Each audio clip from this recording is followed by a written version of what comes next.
ने पिछले वीडियो में अनकाउंटेबल नाउन से संबंधित सभी विशेष बातचीत किया, जो कि एक छात्र को जानना बहुत ही अनिवार्य रूप से ज़रूरी है। ठीक है, इस वीडियो में हम लोग बातचीत करेंगे। चूँकि पिछले वीडियो में हम लोगों ने बोला था कि आर्टिकल जो है अनकाउंटेबल नाउन के साथ किस किस अर्थ में प्रयोग होगा और कौन कौन सा आर्टिकल हम लोग प्रयोग करेंगे, ये बातचीत हम लोग पिछले वीडियो में नहीं कर पाए थे। तो आज के वीडियो में हम लोग वही अनकाउंटेबल नाउन के साथ आर्टिकल की चर्चा करने वाले हैं। ठीक है ना, तो ये वीडियो भी आप अंत तक देखिए, अन्यथा जो है अनकाउंटेबल नाउन के साथ कौन सा आर्टिकल प्रयोग होता है, किस अर्थ के लिए होता है, ये आप जो है इसके जानकारी अधूरी रह जाएगी और फिर आप अच्छी तरह से इसको वाक्य में प्रयोग नहीं कर पाइएगा। ठीक, तो आर्टिकल जो है आप जानते हैं सामान्य रूप से कि 3 प्रकार का होता है। एन होता है, ठीक है, इसके अलावा द होता है, और एक आर्टिकल जो हम लोग बातचीत कर रहे हैं जीरो आर्टिकल, वो अर्थात 3 प्रकार के आर्टिकल होंगे। ठीक है, यहाँ हम लोग 3 प्रकार के आर्टिकल की चर्चा करते आ रहे हैं। क्लियर हो गया। अब सवाल ये उठता है कि यदि अनकाउंटेबल नाउन है तो उसके साथ कौन कौन सा हम लोग आर्टिकल लगा सकते हैं।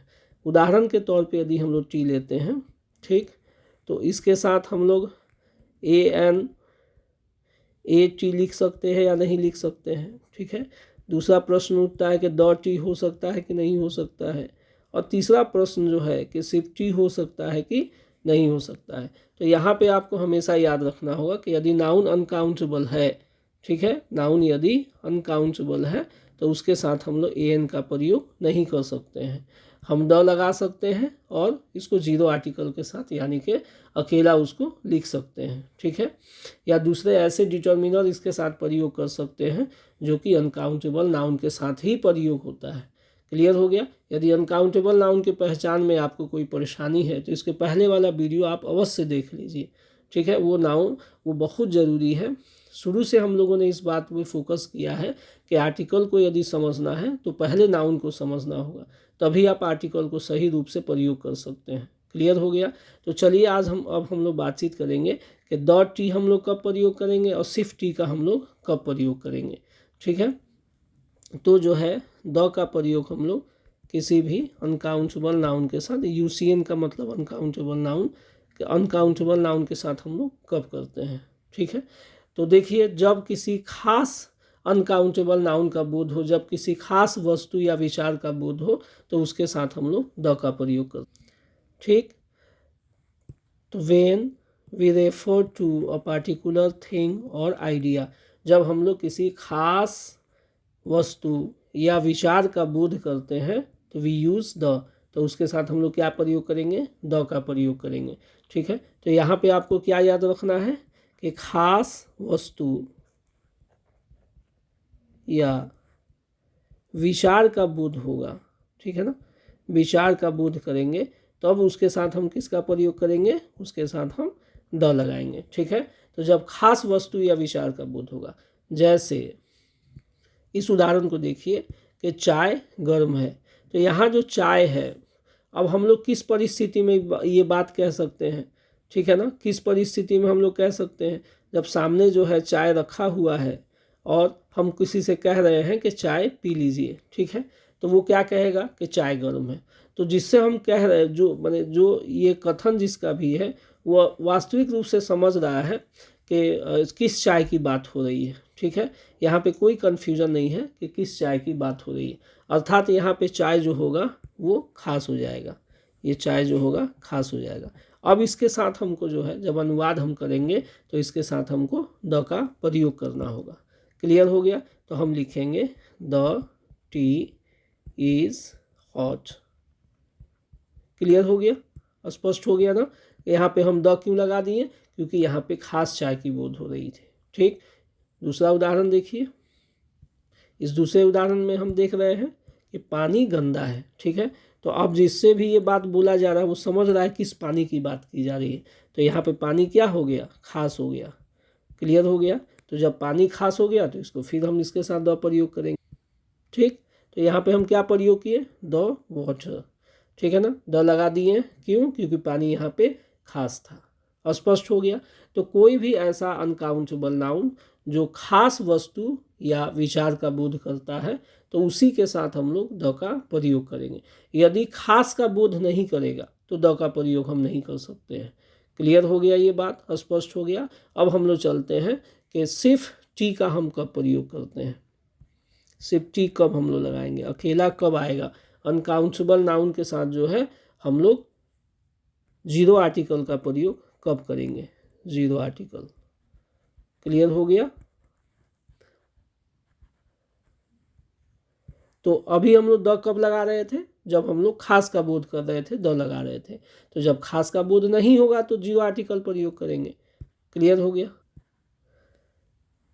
देख सकते हैं आप स्क्रीन पे कि when we don't refer to a particular thing or idea, जब हम लोग किसी खास व्यक्ति, खास वस्तु या विचार का बोध नहीं करते हैं, ठीक है ना, नहीं करते हैं, तो उसके साथ हम फिर द का प्रयोग नहीं कर सकते हैं। क्लियर हो गया। तो जब खास नहीं होगा तो द नहीं लगेगा, अर्थात उसको जीरो आर्टिकल के साथ प्रयोग करना होगा। जैसे तो पानी एक तरल पदार्थ है। अब यहाँ देखिए पानी, क्या किसी खास पानी का बोध है, नहीं, खास नहीं है। जनरल बात हम लोग कर रहे हैं, सामान्य बात कर रहे हैं, यहाँ पे किसी खास पानी का बोध नहीं है। तो अब यहाँ पे द नहीं लगेगा, ठीक। तो जब भी हम इसका अनुवाद करेंगे तो सिर्फ वाटर करना होगा। यदि हम द वाटर करते हैं तो द वाटर जो होगा गलत हो जाएगा, इसलिए कि यहाँ पे किसी खास पानी का बोध नहीं है। स्पष्ट हो गया। तो सिर्फ क्या होगा, वाटर होगा। Water is a liquid. स्पष्ट हो गया। अब देखिए एक दूसरा उदाहरण हम लोग लेते हैं, ठीक है। तो अब देखिए दूसरा उदाहरण कि करेला खून को साफ करता है, ठीक। यहाँ पे दो नाउन है, एक हो गया आपका करेला और एक हो गया खून, ठीक है ना। तो करेला तो है सब्जी का नाम, ये काउंटेबल नाउन होगा। क्लियर हो गया, काउंटेबल होगा, ठीक। लेकिन खून जो है वो अनकाउंटेबल नाउन है। क्लियर हो गया। तो हमको फोकस किस पे करना है, खून पे करना है। अब इसको हम लोग अनुवाद करेंगे। तो देखिए अनुवाद क्या हुआ। तो the bitter gourd purifies blood. हम लोग यहाँ पे द ब्लड का प्रयोग नहीं किए, क्यों, क्योंकि यहाँ पे किसी खास खून का बोध नहीं है। तो जब हम किसी खास का बोध नहीं करेंगे तो उस अनकाउंटेबल नाउन के साथ द का भी प्रयोग नहीं होगा, उसको जीरो आर्टिकल के साथ हमको प्रयोग करना है। इस तरह से बहुत फेमस उदाहरण है। देखिए ईमानदारी सबसे बेहतर नीति, इसमें दो नाउन है, एक ईमानदारी हो गया, एक नीति हो गया। क्लियर। तो ईमानदारी जो है वो अनकाउंटेबल नाउन है, नीति जो है वो काउंटेबल नाउन है, नीति काउंटेबल है। हमको फोकस करना है अनकाउंटेबल नाउन पे। तो इसका अनुवाद क्या, तो इसका अनुवाद हुआ honesty is the best policy. यहाँ पे ऑनेस्टी के साथ हम लोग क्या किए, जीरो आर्टिकल का प्रयोग किया, अर्थात इसके साथ द ऑनेस्टी नहीं हो सकता है। स्पष्ट हो गया। तो जब कोई अनकाउंटेबल नाउन सामान्य वस्तु या विचार का बोध करता है तो उसके साथ जो है हम लोग एन द का प्रयोग नहीं कर सकते, उसके साथ जीरो आर्टिकल प्रयोग करना होगा। लेकिन उसी यदि वही जो है अनकाउंटेबल नाउन खास वस्तु का बोध करे या खास प्रकार का बोध करे तो फिर उसके साथ द का प्रयोग होगा। जैसे देखिए कॉकरोच का खून सफ़ेद होता है। तो यहाँ पे खून जो है वो एक नाउन आया जो कि अनकाउंटेबल नाउन है, और कॉकरोच जो है ये काउंटेबल नाउन है, काउंटेबल है। तो यहाँ पे हम लोग देख रहे हैं कि ये सामान्य रूप से खून की बात नहीं हो बल्कि कॉकरोच का खून की बात हो रही है, अर्थात ये खून जो है सिर्फ कॉकरोच से संबंधित है। स्पष्ट हो गया। तो अब यहाँ पे खून जो होगा वो खास हो जाएगा। अब इसका हम अनुवाद कैसे करेंगे, देखिए तो अनुवाद क्या हुआ, द ब्लड हुआ। क्यों, क्योंकि यहाँ पे सामान्य रूप से ब्लड की बात नहीं हो रही बल्कि कॉकरोच के ब्लड की बात हो रही है। स्पष्ट हो गया। तो यहाँ पे हम ये खास प्रकार के खून की का बोध हो रहा है, इसीलिए यहाँ पे द लगाना अनिवार्य हो गया। क्लियर हो गया, ठीक। तो जो है अब तक आप लोग ये बात समझ गए होंगे कि हम लोग अनकाउंटेबल नाउन के साथ द का प्रयोग क्यों करते हैं और फिर जीरो आर्टिकल का प्रयोग हम लोग क्यों करते हैं। क्लियर हो गया, ठीक है। अब कुछ और भी बातचीत करते हैं इसी से संबंधित। जैसे जो है पहले भी वीडियो में बताया गया था कि अनकाउंटेबल नाउन जो है वो कुछ बीमारियों के नाम जो है वो अनकाउंटेबल नाउन के अंतर्गत आते हैं, लेकिन आपको याद रखना है कि कुछ ऐसे भी कंडीशंस हैं, बीमारियों के नाम हैं जो काउंटेबल होते हैं। ठीक है, तो हम लोग यहाँ कर देते हैं आर्टिकल्स प्लस बीमारी के नाम, बीमारी के नाम। क्लियर। तो हम लोग आर्टिकल का प्रयोग बीमारी के नाम के साथ कैसे करेंगे? ऐसे तो जनरली सामान्यतः बीमारी के नाम के साथ हम लोग जीरो आर्टिकल लगाते हैं, ठीक है ना। जीरो आर्टिकल का प्रयोग करते हैं बीमारी के नाम के साथ, जीरो आर्टिकल प्लस बीमारी का नाम, बीमारी का नाम। ठीक है,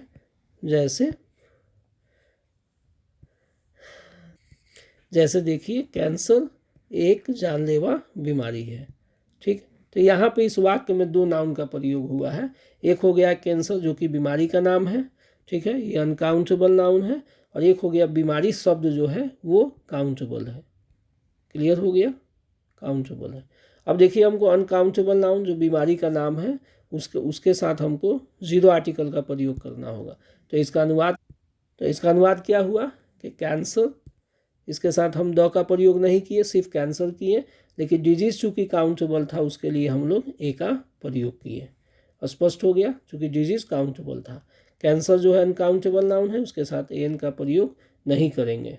ठीक है। अगला उदाहरण है कि प्रेमचंद दमा के कारण मर गए। दमा जो है बीमारी का नाम है। अब इसका हम लोग अनुवाद करेंगे। इसका अनुवाद क्या किए कि प्रेमचंद डाइड ऑफ अस्थमा।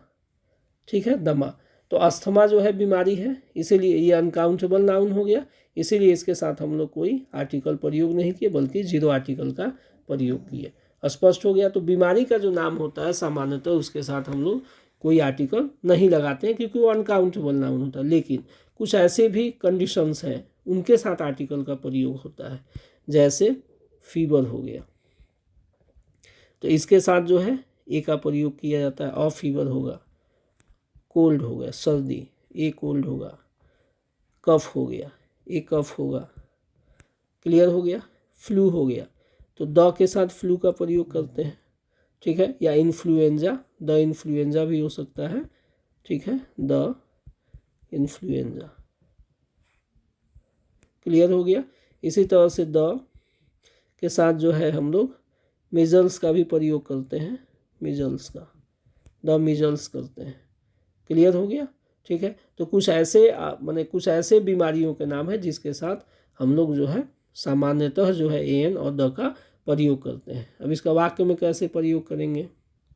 अब इस उदाहरण को देखिए, मुझे बुखार है, इसका अनुवाद होगा I have a fever, I have a fever. इसी तरह से उसे सर्दी है,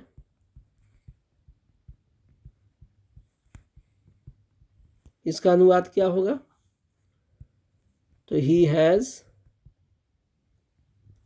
अ कोल्ड। तो यहाँ पे जो है हम लोग फीवर के साथ ए लगा रहे हैं, कोल्ड के साथ ए लगा रहे हैं, लेकिन खास स्ट्रक्चर में जो है इस ए को हटा दिया जाता है। जैसे अब इस वाक्य में देखिए, मैं बुखार से पीड़ित हूँ।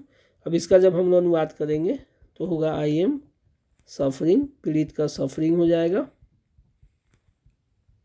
From fever. यहाँ पे ऑफ फीवर अब नहीं हो सकता है। क्लियर। यहाँ पे ऑफ फीवर कीजिएगा तो वाक्य गलत हो जाएगा, यहाँ फीवर ही करना होगा। क्यों? क्योंकि सफ़र के साथ जो है हम लोग कोई आर्टिकल प्रयोग नहीं करते हैं। क्लियर हो गया। इसी तरह से उसे सर्दी लगी हुई है, लगी हुई है, इसका अनुवाद क्या होगा? ही हैज़ गॉट या कॉट कोल्ड। अब यहाँ पे भी ये नहीं हो सकता है, ही हैज़ गॉट या कॉट कोल्ड, एक कोल्ड नहीं हो सकता है। ठीक, अब इस बात का जो है अच्छी तरह से ध्यान रखना है। क्लियर हो गया। तो इसको आप समझ लीजिए कि ये जो है अपवाद वाला केस है, ये भी अपवाद वाला केस है, लेकिन ये जो है मुख्य रूप से जो है इसके साथ ऐसा हम लोग प्रयोग करते हैं। कुछ और भी बीमारियां हैं उसके साथ भी हम लोग द लगा सकते हैं। क्लियर हो गया। ठीक है ना, स्पष्ट हो गया यहाँ तक? ठीक, अब देखिए जैसे जो मौसम का ऋतु के बारे में हम लोग बातचीत कर रहे थे, तो उसके साथ देख लीजिए आर्टिकल्स प्लस ऋतु, सीजन के नाम। ठीक, तो सीजन के नाम के साथ जो है हम लोग जीरो आर्टिकल भी लगा सकते हैं और द का भी प्रयोग कर सकते हैं। जैसे विंटर हो गया, विंटर, तो इसका हम लोग प्रयोग दो तरह से कर सकते हैं, या तो सिर्फ हम लोग विंटर लिखें या तो द विंटर लिखें, दोनों जो है वो सही है। ठीक है, जैसे तो हम लोग सर्दी में गर्म कपड़े पहनते हैं, इसका हम लोग अनुवाद करेंगे तो क्या होगा, we wear warm clothes in winter. Winter भी हो सकता है या तो द विंटर भी हो सकता है, द विंटर, दोनों सही है। क्लियर हो गया। तो विंटर का भी हम लोग प्रयोग कर सकते हैं, द विंटर का भी प्रयोग कर सकते हैं। इसी तरह से अब यहाँ जो है देखिए गर्मी है ना, गर्मी का मौसम, गर्मी मार्च में शुरू होती है, इसका जब हम अनुवाद करेंगे तो क्या लिखेंगे, समर भी लिख सकते हैं या द समर भी लिख सकते हैं। Begins in March. क्लियर हो गया। तो दोनों जो है वो सही है। ठीक है, समर भी हो सकता है, द समर भी हो सकता है। तो जो ऋतु का नाम है उसके साथ हम लोग द लगा भी सकते हैं और द को हटाया भी जा सकता है। क्लियर हो गया। तो ऋतु का नाम भी अनकाउंटेबल था, इसके साथ हम लोग इस तरह से ट्रीट करते हैं। स्पष्ट हो गया। किसी भी खेल कूद के नाम के साथ जो है हम लोग द का प्रयोग नहीं कर सकते हैं। आर्टिकल्स प्लस खेल कूद, गेम के नाम के साथ, स्पोर्ट के नाम के साथ द का प्रयोग हम लोग नहीं कर सकते हैं। जैसे मैं क्रिकेट खेलता हूँ, क्रिकेट खेलता हूँ, तो यहाँ पे गेम का नाम आया क्रिकेट। अब इसका हम लोग प्रयोग कैसे करेंगे वाक्य में, तो I play cricket, the cricket नहीं हो सकता है। ये बात दिमाग में रखना है कि यहाँ पे जब भी गेम का नाम हम लोग लिखेंगे सिर्फ जीरो आर्टिकल के साथ ही उसको लिख सकते हैं। स्पष्ट हो गया। तो खेल कूद के नाम के साथ हम लोग क्या करते हैं, जीरो आर्टिकल का प्रयोग करते हैं। इसी तरह से उसे शतरंज पसंद है। ठीक, शतरंज भी गेम का नाम हो गया, तो he likes chess, the chess नहीं हो सकता है। क्लियर हो गया। तो ही लाइक्स चेस। स्पष्ट हो गया ना। ठीक है, तो इस तरह से खेल कूद के नाम के साथ हम लोग क्या करेंगे, जीरो आर्टिकल का प्रयोग करते हैं। इसके साथ हम क्या करेंगे, जीरो आर्टिकल का प्रयोग करते हैं। यहाँ तक स्पष्ट हो गया। अब देखिए मील्स का जो नाम है, भोजन का नाम, आर्टिकल्स प्लस भोजन का जो नाम है, डिनर, लंच, ये जो है सामान्यतः जो है दो तरह से प्रयोग होता है। यदि भोजन जो है वो खास भोजन है, ये खास भी होता है सामान्य भी होता है, खास भी होता है और सामान्य भी होता है। ठीक है, तो ये डिपेंड करेगा आपका कि किस आप कॉन्टेक्स्ट में उसका प्रयोग कर रहे हैं। यदि खास के लिए प्रयोग कर रहे हैं तो द के साथ प्रयोग करना होगा, और यदि सामान्य अर्थ में प्रयोग कर रहे हैं तो फिर जीरो आर्टिकल का प्रयोग करना होगा। जैसे देखिए इस वाक्य में कि नाश्ता स्वादिष्ट था, तो यहाँ पे खास नाश्ता की बात हो रही है। इस वाक्य से स्पष्ट है कि यहाँ पे हम खास नाश्ता की बात कर रहे हैं। नाश्ता करने के वक्त मैंने करने के बाद जो है इस पे चर्चा कर रहे हैं, तो खास नाश्ता का बोल है, जिससे बात की जा रही है आसानी से समझा कि इस नाश्ते की बात हो रही है।